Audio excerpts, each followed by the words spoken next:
This week's edition of our Four Questions Journalist Spotlight is brought to you by Leff Atlanta Media, Atlanta's best journalist database. Subscribe at leffsatlantamedia.com. All right, so welcome to the next edition of our Four Questions Journalist Spotlight. We are talking today with Dean Anason, who is the editor-in-chief of Atlanta Business Chronicle, the weekly print and digital every minute of the day business publication here in Atlanta. Good afternoon, Dean. Thanks, Mitch. Thanks for being with us. Yeah, thanks for having me. Yeah. So let's do this first. So let's give a little bit of an overview of what the Atlanta Business Chronicle is, and then we'll go back a step and we'll talk about your road that brought you here to the Business Chronicle. So, I mean, I've been working with the Chronicle for just years, and a lot of years, but kind of walk us through what is the focus of the Chronicle?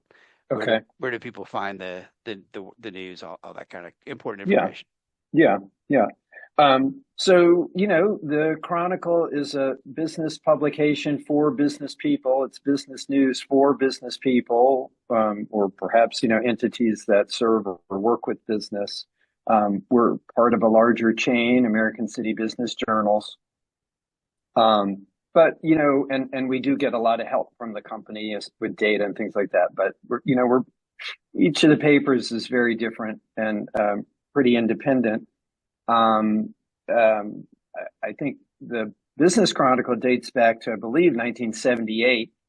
And that's probably about the time a lot of the other business journals started. And those things have consolidated over time. So we're part of a chain of like 40 papers like us. I was going to say, and they're like 40, 45 around the country. Yeah, it's somewhere in there. Yeah, it's 40 plus, I think. I got to meet just about every editor at a meeting recently at our corporate headquarters in Charlotte. It was great. It was really a room full of characters. But anyway, it's important to me that, we're really known, honestly, traditionally to be particularly strong or focused on commercial real estate and residential real estate. But it's important to me that, we keep that strength, but make sure we're covering all the other parts of the business community as well, which we do. But, that's been a special priority of mine to make sure we're doing that well. By the same token, news staffs nowadays are only so big, right? So I got about 5 or 6 people. Atlanta is a city of 6 million people. So I always joke, each of you gets 1 million people. That's good. I like that. So we pick our spots, right? We'll write about anything important, but they're about half a dozen or so areas that we particularly focus on. And right now, they are, of course, commercial real estate, residential real estate, everything about aviation and flying and business travel. Natalie Braden has just come on in recent weeks and doing a great job on that. We covered it before, but, we're really focusing on it now. And then restaurants and retail does very well for us. Let's see, who am I forgetting? And then Crystal covers nonprofits, Crystal Edmondson, in addition to doing a whole bunch of other jobs for the Chronicle. And then Tyler Wilkins, he covers a number of things, and not only growth and development around the area, but also where government and business intersect, which is really important. And then Henry, does he have a specific area? Is he kind of a little... these folks are multi-talented, right? But Henry Queen, who joined us in the spring, he's commercial real estate, and he's also doing sports business. Which I was, which we had debated, how well that kind of stuff is read. But when he first came to us, that was part of his beat before he took over the real estate. I think in the hands of the right practitioner, and he is one, sports business can do really well for us. So No, that's definitely, those are yeah, his two big areas. in 2026 we'll have some sports in Atlanta, A right? little bit of sports, Just a yes. little bit of sports, Yeah, and then maybe so that's for those who don't know what we're talking about. World Cup 26 is right. 8 matches in Atlanta next year, among other cities around North America and Mexico. And And then if people are interested in the World Cup and the business connection, that'll be a big theme of our book of lists, which comes out next week. there you go. Okay, very good. And then let's see, restaurants. Is that your restaurant Or that's person? Rachel Cohen Nueves. Yeah. All Hmm. right. And then give credit to as many people as we can. Yeah, Chris, and let's give Janelle credit. Ward is housing and residential real estate. And then I mentioned Tyler. I mentioned Natalie. You mentioned Kristen. So, and then you got Chris Furmeister, who's your managing editor, right? That's right. And And And then Libby Allnat is our digital editor. yeah, She writes a lot also in addition to editing. And then I mentioned Crystal, and then we have uh, Byron Small, the our photographer photojournalist. extraordinaire. Yeah, Yeah, everybody knows Byron. everybody knows Byron. Yeah, you They can't go to literally do. Yeah, you can't go to a yeah. major visual event and not find Byron there with No, at least two no. cameras. And then we got that Rubinger guy who's the publisher, right? Yes, yes. We like to, We'll, let him feel like he's in charge. Yes. yeah, we'll throw him a bone and mention him too. There Yeah, we go. There we go. yeah, That way I get credit for that too. yeah. All right, so you guys are so print publishes on Fridays, right? It does. I mean, the focus of the company is the digital, but I mean, the print's very important. A lot of our readers still like print. And I'm a big believer. Every medium has its pros and cons. There are things about print that are actually, quite beneficial. We all know the drawbacks of it, but at least for now, it's still part of the company's strategy. I talk to people, and it's not just by age, that still like it, but the focus of the focus of the business journals and Atlanta Business Chronicle is, digital first. I would say that, our front page is really our two newsletters that go out around 8 o'clock in the morning, our morning edition, and then our 3:30 afternoon edition. And those are a great way if you want to follow what we do to subscribe to those. And we do, we probably blast, let's say, up to a half dozen breaking news stories during the week. We try to make sure you see our stuff, but we're trying not to be annoying either. But our front page is, I like to say, is definitely our newsletters. There's still eyeballs on the homepage, so homepages, websites by themselves aren't what they once were, but you still got to, curate that. And then, there's been a lot of upheaval for various business and algorithm and other reasons on social. But we are trying to do some new things on social, particularly LinkedIn and Instagram. And we have younger people now who know how to do them much better than you and me. Younger than you? What do you mean younger Yeah. than me? What do you mean younger than me? Just because you're like a year or two younger than me. That's right. All right, But so anyway, walk us through. Well, I want to come and back. search, by the way, Yeah. is still important. Yeah. Okay. And I want to come back to the events. So we'll come back to the events in a minute too, because I want to talk about that. But kind of walk me through your path, your journalistic career that has culminated. Oh yeah, I have a kind of weird path. Yeah,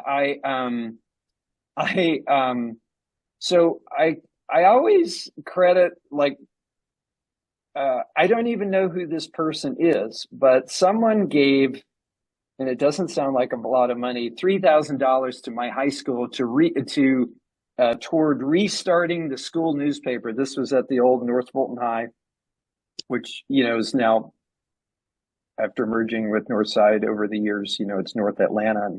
But anyway, back in the day, it was North Fulton over there in Garden Hills. At some point, the newspaper had died, and somebody gave $3,000, I think it was, to toward getting it started again. So I'd always like writing.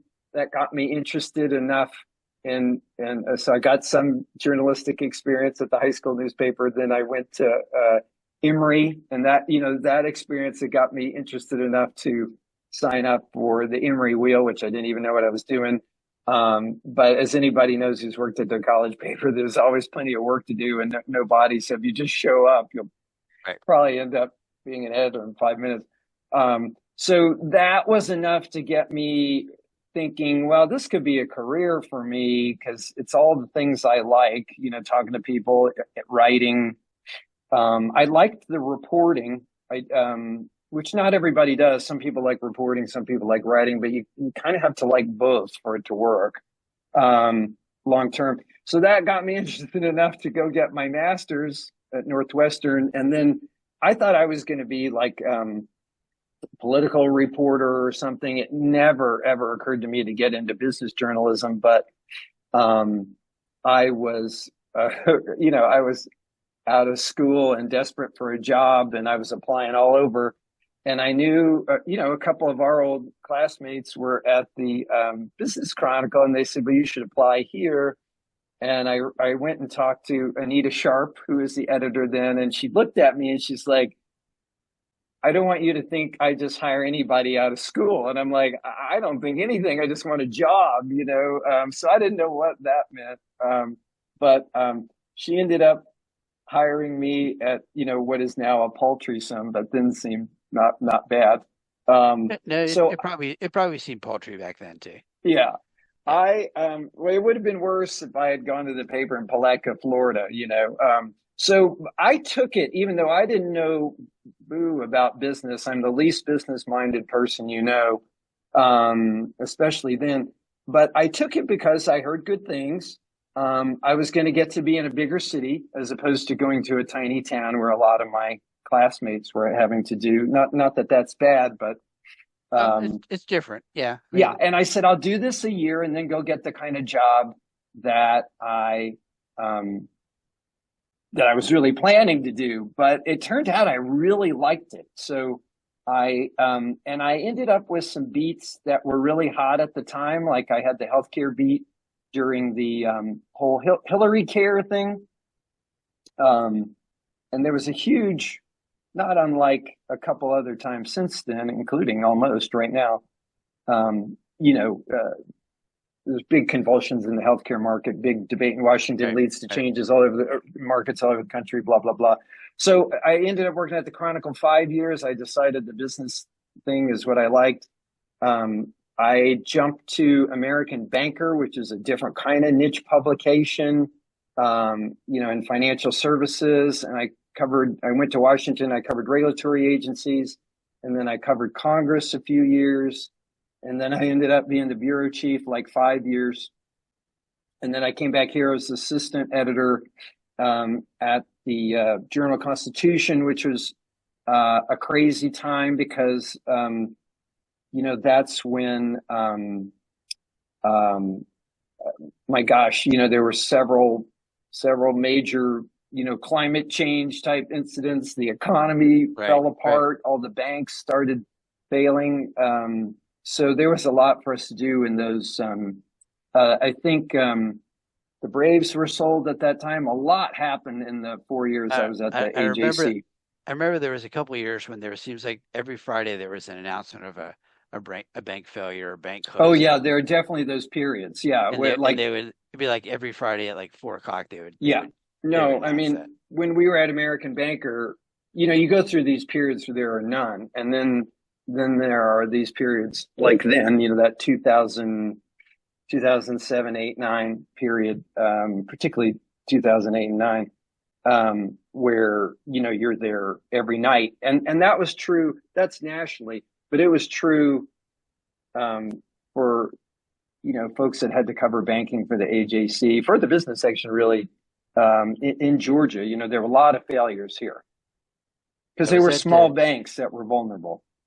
Well, yeah, I seem to recall a lot of Georgia banks, and I want to say, was it Scott Truby who was covering a lot of that stuff at that point? He might have later. When I was there, it was Paul. Raw Paul. Okay. Yeah, Yeah. Okay. All right. yeah, yeah. So So we were there at, I mean, if you're covering banking then, that was crazy. yeah. Well, I know it. I, I And thought it then was. just to finish the chronology, I Yeah. went back to the banker as the national editor and the gosh, I did like every job, the M&A editor, managing editor. And then after a while I kind of got bored and there was an opportunity here at the Chronicle and so like 30 years later I come back to the Chronicle. But it's been exciting, but it's been a lot to learn, after I was in such a comfort zone for a long time, but I was a little bored. So, sometimes you have to sacrifice comfort to try something new. Yeah. But Well, now but you're. now I'm much Yeah. more comfortable. Yeah. And now you're, top 10 market and major business publication Yeah, yeah, and all that and all that. yeah, Um, so if how what would you tell either PR folks or people who think yeah, I've got a good story for the Business Chronicle? yeah. What would you tell them to question I, to ask themselves before they pick up the phone or send that email to one of your reporters? What do they need to think about that would tell them, yes, this is a good story for the Chronicle, or yeah. no, this really isn't a good story for the Um, Chronicle? well, the first thing I always tell everybody, and you can tell by a lot of pitches that they don't do this, just read the publication. Yeah, that's good. I That's mean, always good honestly, advice. Yeah, I mean, that sounds, like smart aleck, but you can tell, right? Sometimes it's just a bot or somebody really doesn't know. Um, so, I know people like that are busy and have a million clients, but you need to take a second just to assess, well, what do they write about? What do they write about the most? What are the beats they cover?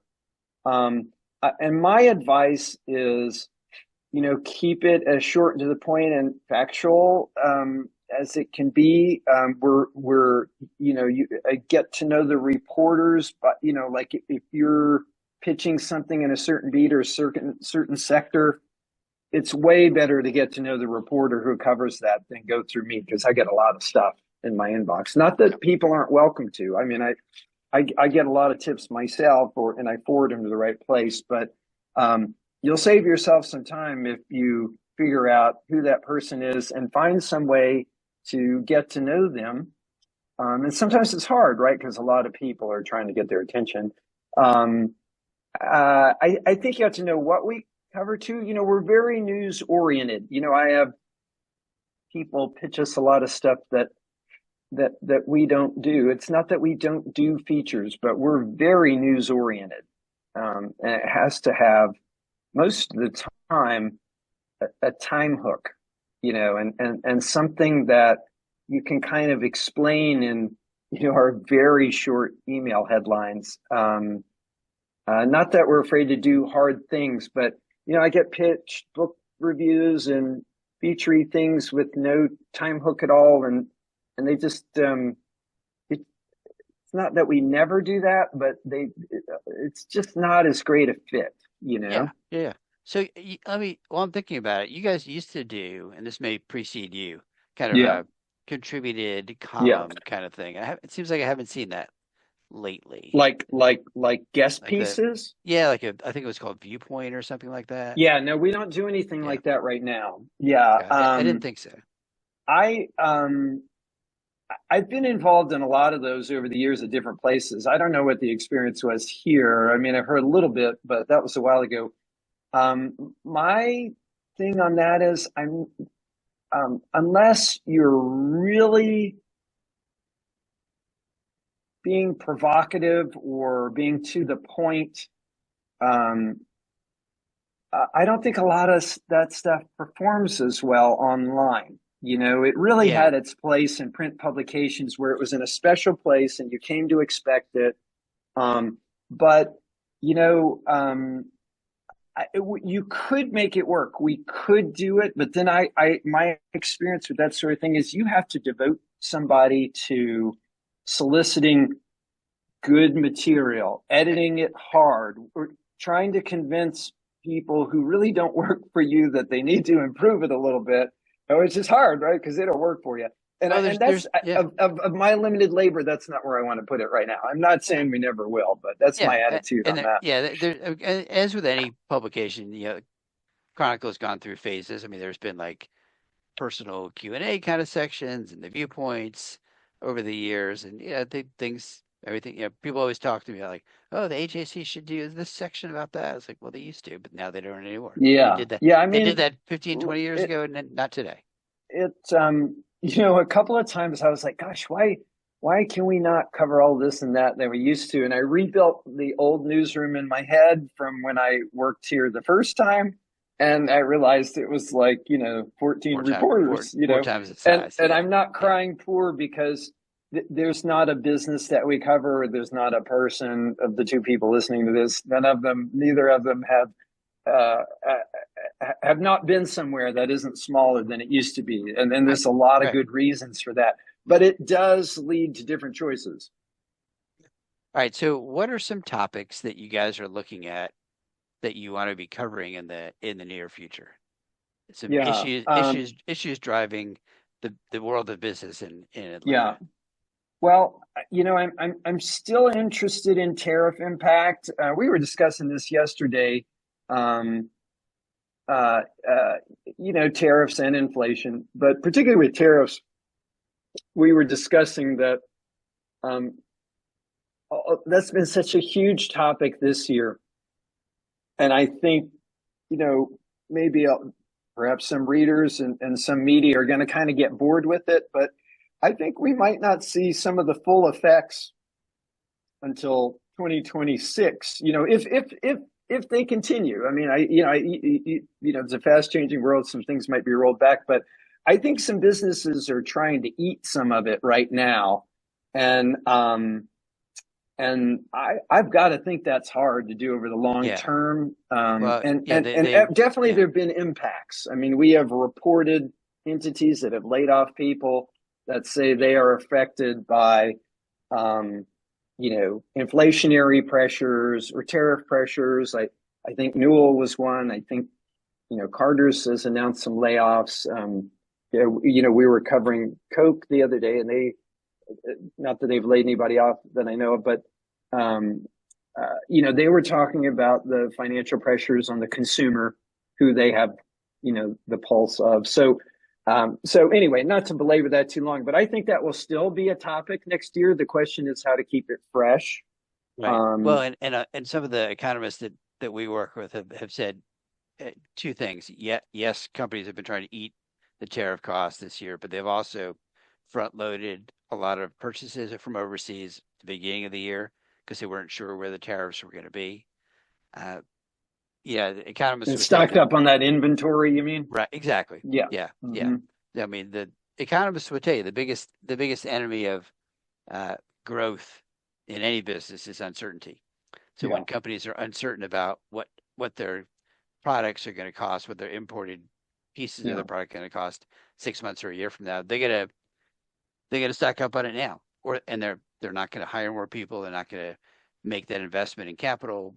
They're not going to build new plants, until they Right. are comfortable that okay, this is where we're going to be, and there's uncertainty now, so that's Yeah. uh, throwing people off. All right, so let's jump to the And there's most other stuff too, but we could, yeah, talk. yeah, well, yeah. All right, so I want to jump to this is the hardest question I always ask in these things. All right, so what is the coolest thing about Dean that people might not know? I don't know that there's anything cool. Um, I don't know. I am terrible at these questions. Um, I really, So this could be a um, hobby or a talent or things you yeah, collect, anything like yeah, that, any of those kinds of things. yeah. I like old movies a lot. The movie industry is really challenged right now, but I enjoy those. All right, favorite old movie. Favorite old movie? Oh, The Thin Man. Oh, okay, great, excellent choice. Okay, Yeah. so these next couple are kind of a lightning round, so you don't have to get too deep into Okay. these. Uh, so last book that you've read. What's been on your reading The, table the, lately? the last one that I finished, I wrote this down because I knew you would ask me something like this. I read Buried Secrets by Christopher Farnsworth, and I find that an interesting exercise because that's a continuation of one of the Robert Parker characters. And of course, Robert Parker is dead, and he's one of his estate is one of several that have paid people to continue writing the characters. And I find that kind of fascinating to read, just that anybody's gutsy enough to try and pull it off. All So, right, good, good. um, All right, next one. Favorite local restaurant? oh yeah, I was thinking about that. What I really miss was the old restaurant Eugene on Peachtree that closed before the pandemic. My wife and I loved that. I'd say I wrote down two. I think my favorite fancy restaurant is Canoe, and Good I choice. think our go-to neighborhood restaurant you would know very well because you don't live that far from me is Monterrey, the Mexican restaurant Oh on yeah, La Vista. My okay. That's a my classic. family and I have logged a lot of time there. Yeah. All right, favorite guilty pleasure? Um, Probably any kind of like PBS documentary or BritBoxy thing. I like those kinds of things. All right, local getaway. What's a good local getaway? Um, we really like Jekyll. My family really likes Jekyll Island, and I'm a big fan of. I like the mountains too, and I'm a big fan of Blue And Ridge, Georgia. But my and my family loves the Georgia coast. all right, and your favorite non-work hobby, if you have a non-work hobby. Um, I would say watching baseball is number one, and we have a big yard, so I got to spend a lot of time cleaning up my yard. Is that a hobby or an obligation? I don't know It's a sometimes. little bit of both. I actually kind of enjoy the I, mindlessness of it. Yeah, I do too. You just go yeah, back and forth with the mower. yeah, Those yeah. are okay. All right. So I don't want to leave without talking about the Chronicles event series because that's important. Oh, yeah. I'm glad you mentioned that. Yeah. So you is it every month you guys have something? Well, I'm looking at the calendar here. Sometimes there's several a month. Okay. We have topical things like we're going to do 100 days out from the World Cup. I was just on a planning phone call on that. We're going to do something about what's next for downtown, future transportation, business of food and beverage. Those are all going to be special reports with or coverage with one or the other. And in the case of transportation, an entire issue takeover, in addition to events. And then, of course, Mitch, we do a lot of awards um, events. We've got leaders in corporate citizenship coming up, healthcare champions. I'm just kind of looking at the first half of the year. Real estate, And best in real and estate. and So we got a lot. we should tell people where you're looking because they can look there too. So if you go to bizjournals.com slash Yeah, Atlanta yeah. slash event, you will Look, find exactly. the whole list Yeah. of events, and Yeah, you yeah, can yeah. I think under that tab you'll see the ones coming up in the relatively near future, and then people can also ask or get our full editorial calendar as well. yeah. I know the best places to work is a very popular one. Yeah, Right. And that always seems to have a good turnout. one thing you and I were talking about, or we were discussing over email, is how can people connect or participate in the Chronicle besides the things we talked about earlier, like pitching stories, getting to know the reporter, all that. Coming to our events is a great networking opportunity. We're always looking for good nominations for our panelists' ideas, or we're looking for suggestions for panelists on some of these topics, and we're also looking all the time for good nominations for people who deserve some of our awards, and they're only as good as the nominations and the suggestions we get, and then we have kind, wonderful people in the community who come in and volunteer to judge some of that. And sometimes they bring their ideas too, but it's best when people nominate, and you do that through through the you can see how to do that from the same tab that Right. Mitch, you were just citing. So that And is another way to yeah, nominate your people or people that even if it's not self-serving, and coming to our events, it's fish in a barrel in terms of networking, especially if yeah, you're looking for work or wanting to move up, or you're curious about other companies, um, or you're looking for prospects. I mean, there's all kinds of reasons to attend an event.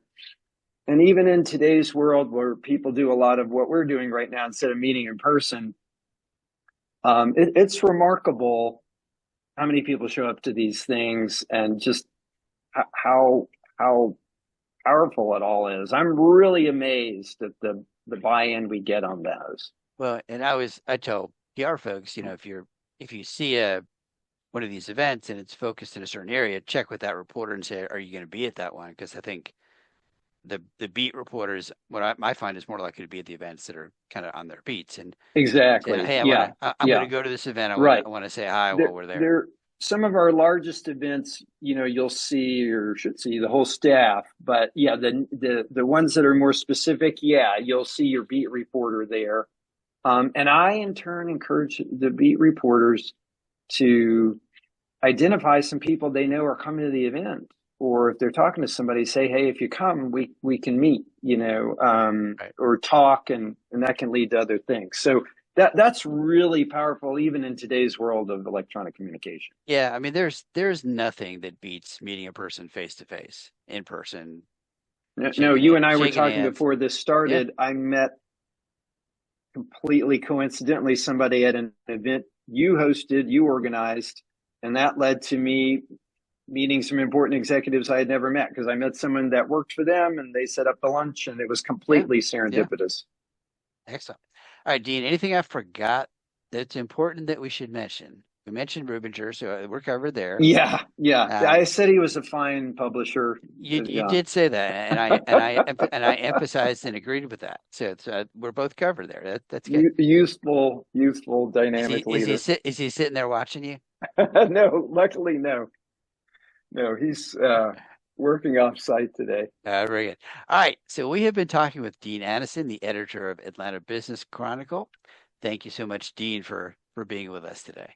Yeah, thanks for having me. Thank you, Mitch. And as always, if you want to find our archive of Four Questions Journalist Spotlights, you can go to YouTube and find the video archive there, or you can go to Apple Podcasts or anywhere you find your podcasts, and you will find the audio version of the podcast there as well.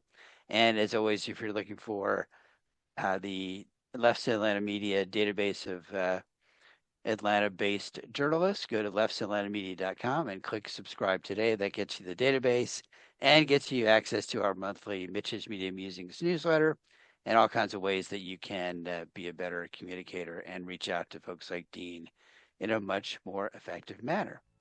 Thank you, everyone, and we'll see everyone in 2 weeks.